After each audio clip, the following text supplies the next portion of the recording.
Okay, so here's some patch notes for the second bat video I did. Just generally what the patch is doing. It starts out here. I've got some bat calls playing back off this expert sleeper's disting. You can kind of see them firing right there. In sample player mode, it's a 45-minute loop of 4 different nights of bat call capture kind of superimposed on top of each other. I literally just layered the entire takes, so it still kind of captures the random sort of nature of the bat calls. Comes in, gains up. I split it, and I'll get into detail here, but splits out to audio to a couple places, then comes over here to an envelope follower. That splits out to a couple more places, and then from there, generally what you're getting into is some function generators, as with slow rise times. And as the bat calls increase in frequency, first this make noise function rises and brings up, addresses some parameters via CV increasingly. Eventually fires a comparator, which fires channel 1 of maths here. That eventually reaches its peak if the bat calls are frequent enough, and then that triggers cycle on channel 2. And throughout all that, that's what is creating some of the more musical and evolutionary elements within the patch. It's all sort of a function of how often the bats are calling, and it sort of slews an average of that. So let's get into some specifics here. And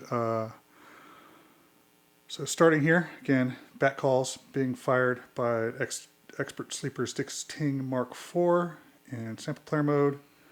Comes over, and then I gained it up because this patch started out with the actual bat detector patched in, and I found that I had gained it up pretty severely. So while this is firing at a pretty decent Eurorack level, that's Dexter, he's scratching. It needed a little extra gain to have the patch work like I first did it. So instead of redoing the patch, I just added some gain here. It's obviously not integral in any sense. It's just due to my particular workflow. From here, it goes to a mult. Good luck seeing it through all the 3U goodness. From there, this guy goes over to channel 1. So channel 1 here is dry, essentially bat audio. But I've got the CV in coming over from the negative output of the function, which again is the first function generator that's sort of being triggered off the CV, the envelope follower. So as the spikes of control voltage come in off the bat calls, this goes up here, but it goes down here. So what this does is I wanted you to be able to hear the bat calls at the beginning when they become, when they start, but as they continue and they get more dense, it's sort of, for this patch, it was sort of non-musical. So I wanted them to fade out as they get more frequent. So that's what this is doing here, is this, as they get more frequent, the negative voltage increases, turns down this channel. There had some points in the patch where I kind of needed to tweak it a little more because they would fade all the way out, and I wanted them to be a little bit audible. So after that, coming in here, and go to this mult, then this guy here, the second, again, we're gain to buffered multiple. This first one is raw bat call. This second one here, you can see, just goes right over to the input of a mutable instrument streams in envelope follower mode. So that's converting little spikes of audio into little spikes of voltage.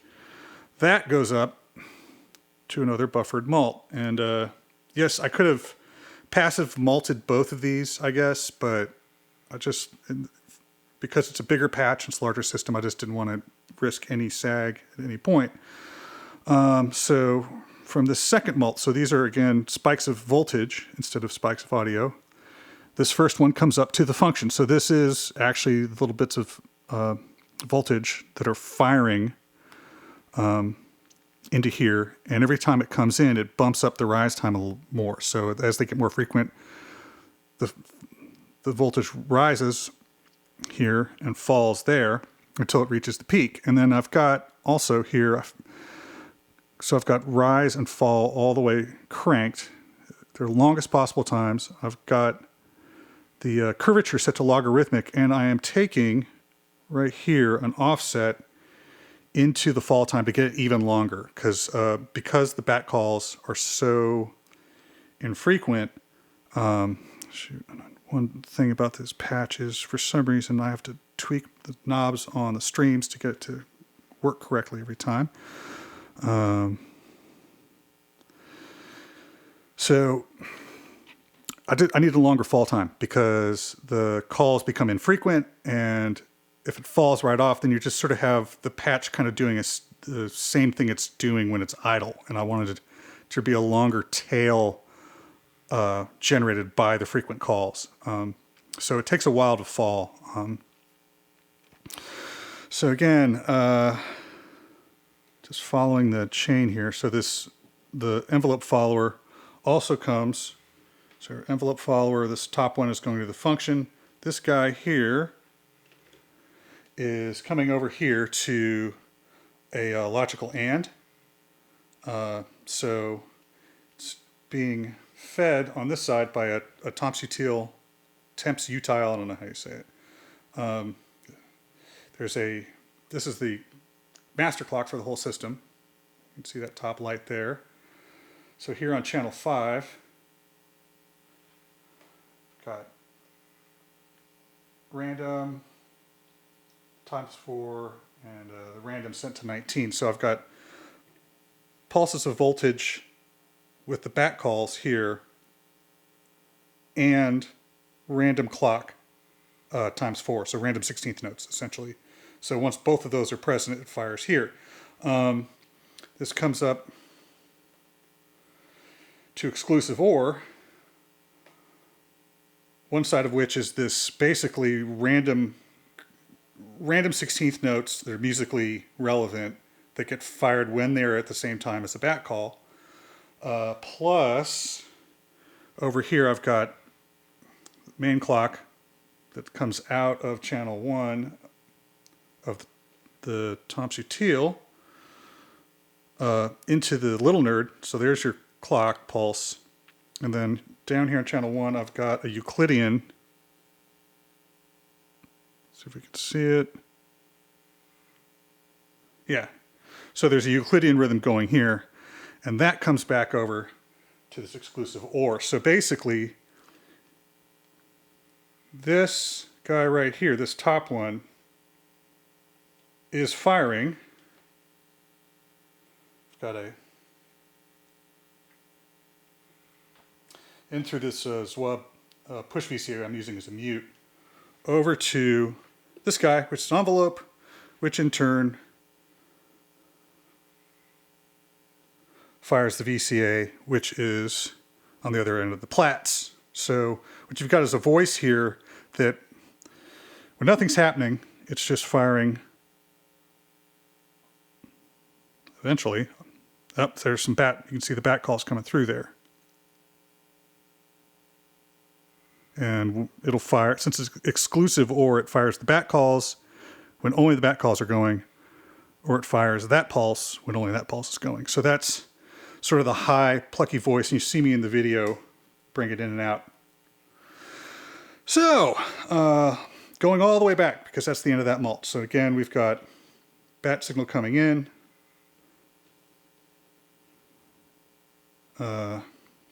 raw audio going to the VCA, this going to the envelope follower, and then this last guy here,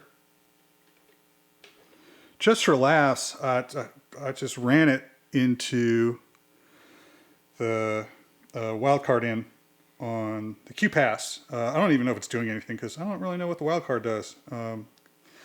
But, you know, I had an extra cable, so why the heck not? QPAS is filtering rings, which was sort of the bass note, the root note of the piece. So there's a bunch of modulation going on here. Okay, so some other stuff that's happening in this patch.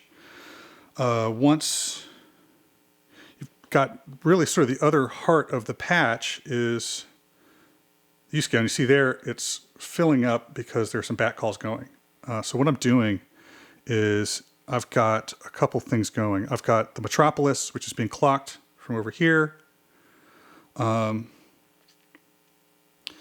an important thing to note, we should go over this first. So as our clock source, sorry to get off track here, got this guy coming out of channel 1 on math. So again, you've got function, bat calls come in, the function begins to rise. And then this guy here comes over here to CVs 1 and 2 on a blinds. CV1 comes over to a comparator. So when the function rises to a certain point, it fires out a gate here. One side of the gate comes over to stages, and it's going through these last three on a sequence, which in turn comes over to this quantizer, the other disting, which is also being triggered by the same trigger that's selecting the next step in the sequence. And then this quantizer comes out and goes to rings. So we're selecting through 3 different root notes. Except got a weird progression. Well, during the video, it's G, C, and B flat. So the other thing that's happening here is, aside from selecting the root note essentially, or jumping to the next root note, when the bat calls get frequent enough to cause the function to rise high enough to set off the gate here, that gate also comes into this channel 1 of maths, and basically the same thing happens. It sees the gate and it slowly begins to rise. On this side, channel 1, the channel 1 out, just the attenuated out, comes up here to temps utile, and on channel 3, it changes the divide value. So as function goes up, eventually it fires this. As this goes up, the tempo of the entire piece begins to speed up, and you hear that the bat calls start, and then after a certain point, the notes go to a higher rhythmic division. Incidentally, for later reference, this is also coming off the same maths. CV2 is just the Euclidean rhythm coming in off of 3, which is what is firing the envelopes, which is going through is the dynamics of tides. So it goes peaks, mod to mix, and then that is generating the envelopes for the tides. CV2 is coming off of output 3, and it just is a way of managing the Euclidean fill on this rhythm. So you've got master clock. Actually, I'm sorry, CV1 is doing the division just of the articulation of the tides. So the first voice you hear me pull in when I turn this up is this guy here. And it's just the triggers basically off of Euclidean rhythm from over here. But as the calls increase, the division, it begins to actually multiply the division of this. So again, you see the metropolis begin to go faster because it's also being clocked off of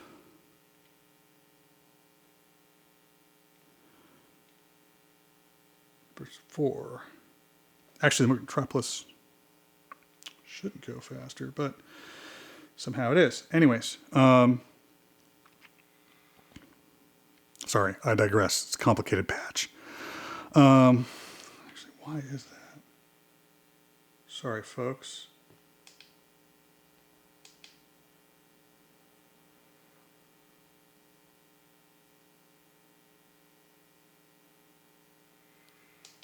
Oh, because I've also got CV1 doing the division of the main clock. So it speeds up. Look over here. CV1's going to division mult. Then on 3, it's doing the same thing. So both of these are the frequency of the clocks is being boosted up when this math starts to rise again. Comes in, function rises, sets off gate from comparator. That starts this envelope to rise, and as that comes in, it speeds up the frequency of these articulations of tides, and it speeds up the master clock of the metropolis, which is selecting the notes. But metropolis is being run. Pitch out is coming over here to this other push VCA. I just probably could have used links, but just went up using this. And it's the other side of the blinds. So remember, we're coming positive out of function into blinds. This first one comes over to the comparator. So the second one, it comes down, it's also multed to this second channel. This blue one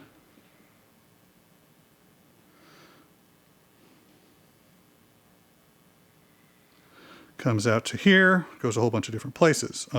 One place it goes is to the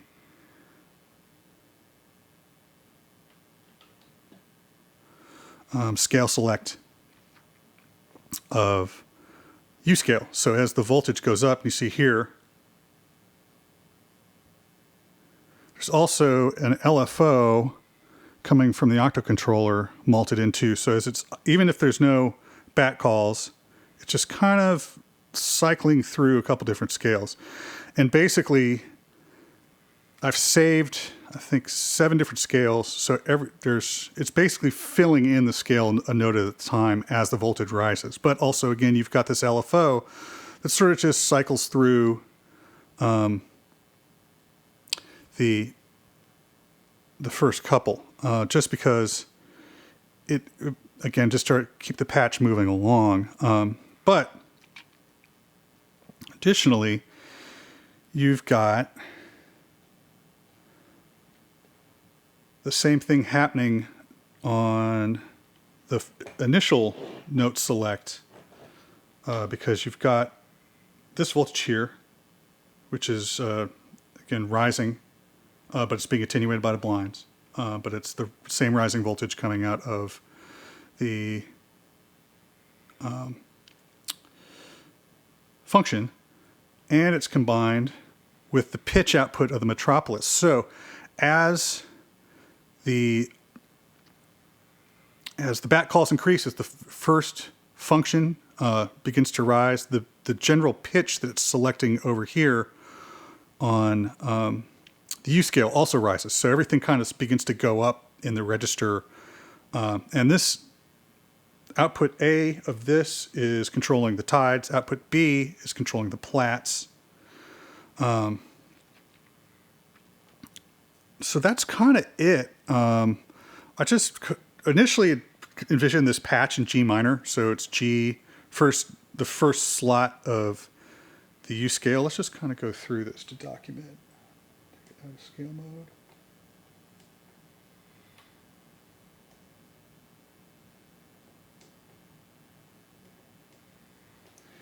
So you can see slot 1, it's just a G.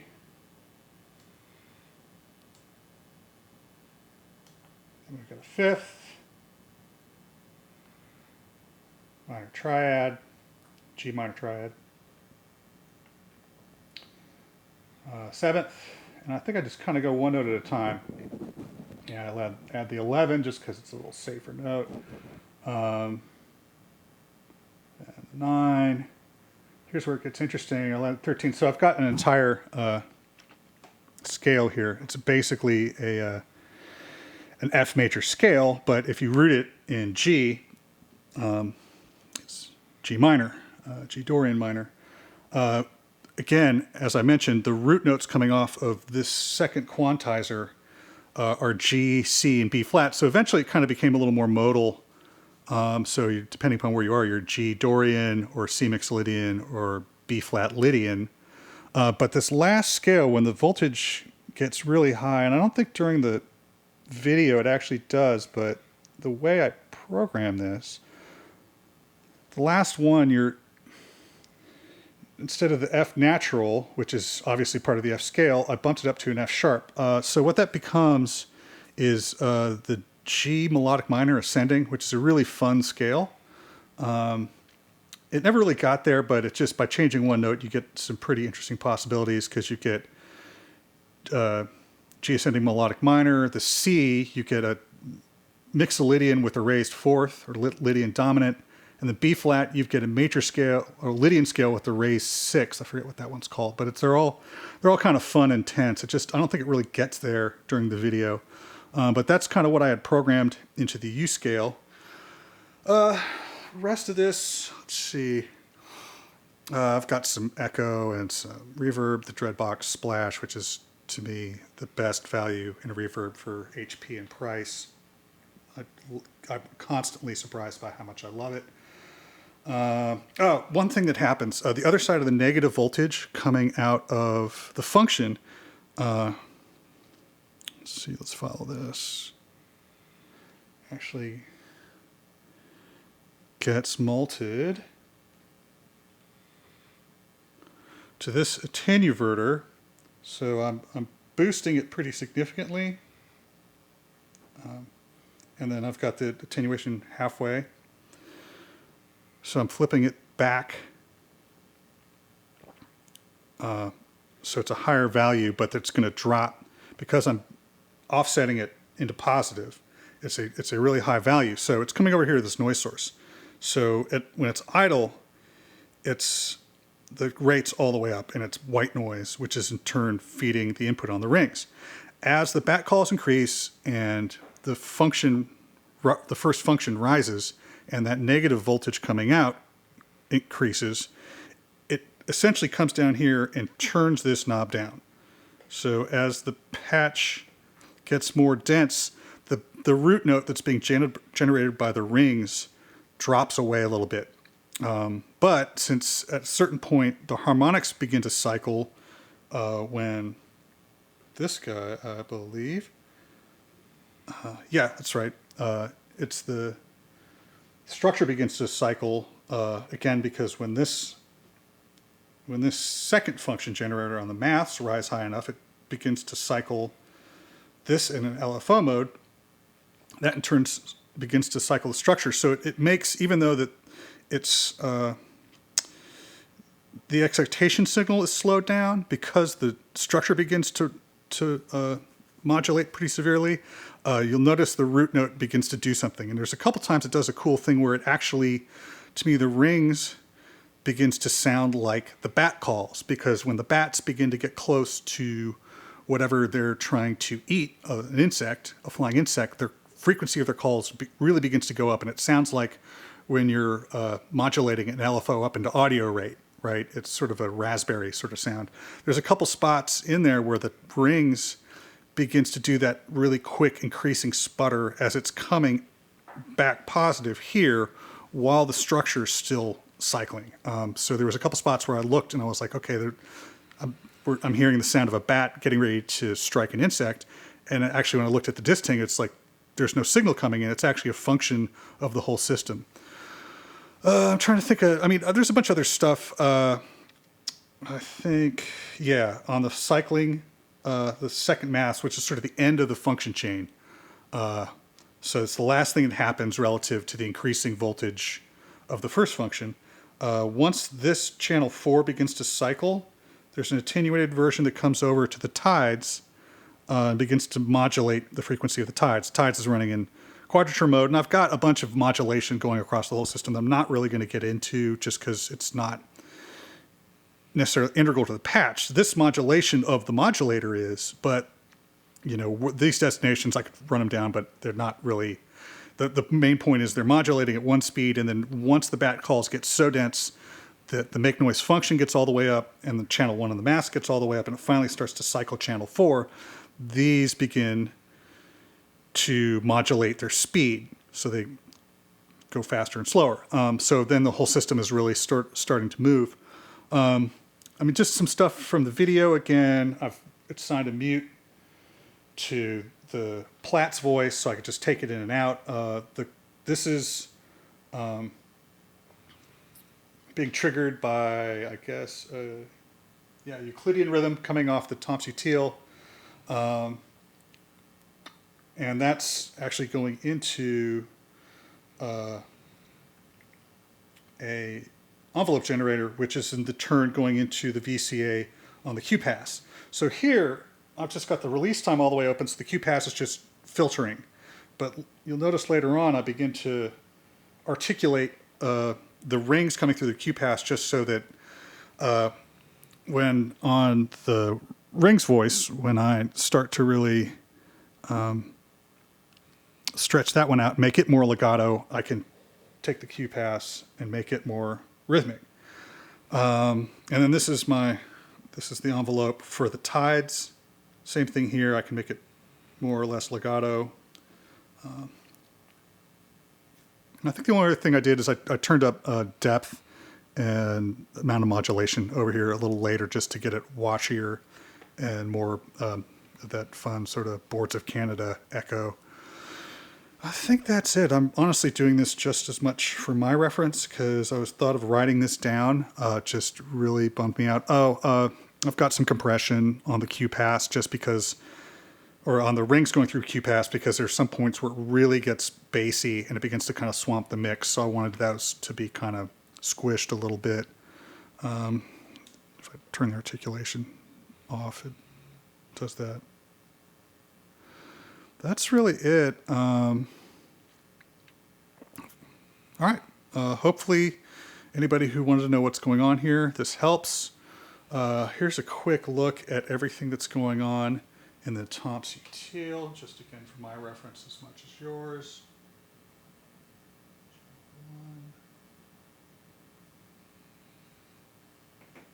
That's the main clock source.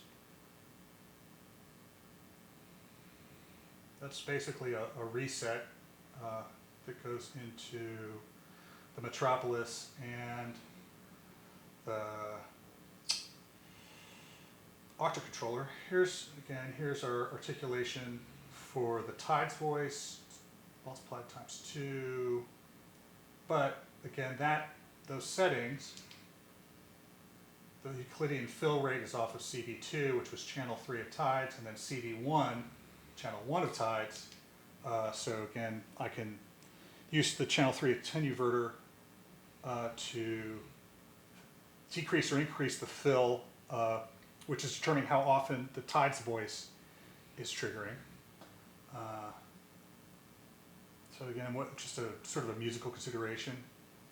And then this is what I'm actually clocking the metropolis with. And again, this one's also being subject to CD1. So as channel 1 of maths begins to rise, it increases the tempo of both the articulations for the tides voice and the metropolis. 5's the random that I'm using over on this and in conjunction with the envelope follower output, so that it's basically constraining the bat calls to musically relevant rhythms. So it's only going to let the bat calls through when it coincides with a 16th note. And there's no CV of that at all. And then channel 6 is a Euclidean rhythm that is the rhythm that we are using for the QPAS. And let's see, on this random, just for notes, that's the random value. It's 19. Okay, I think that is probably everything that could possibly be gleaned, except for, so here's one little thing. I'm taking the sync out of the metropolis into the second input on the little nerd, and then I'm converting it to a longer gate, coming over here to this 2 HPA DSR, and then from there over to the timbre of Plaits. You can tell I've been watching so many DivKid videos because I almost said timbre. So just every once in a while when this resets, and again, because the division of it is being affected by the temps utile, it's not even anymore. Like it's not, this envelope's not going to fire every 64 or whatever. I don't even know. Let's see how many. Oh, 16. Okay. But just every once in a while, it's going to cycle through the timbre on the Plaits, just as sort of a little added bit of interest. As the frequencies of the calls increase, the Metropolis runs faster, so that reset out, that sync out, fires more often. So it's just, it becomes an event that happens more often as the bat calls increase. I'm going to post, I've got some Dropbox files of the of 3 different disting folders that you can load into a disting Mark IV on the current firmware. I don't think these are not formatted for the previous firmware. I think there's some differences there, but they're 45-minute long looping bat call recordings, and some of them are shorter and less dense, and some of them are longer. The last 2 are compilations of multiple nights. Yeah, so thank you.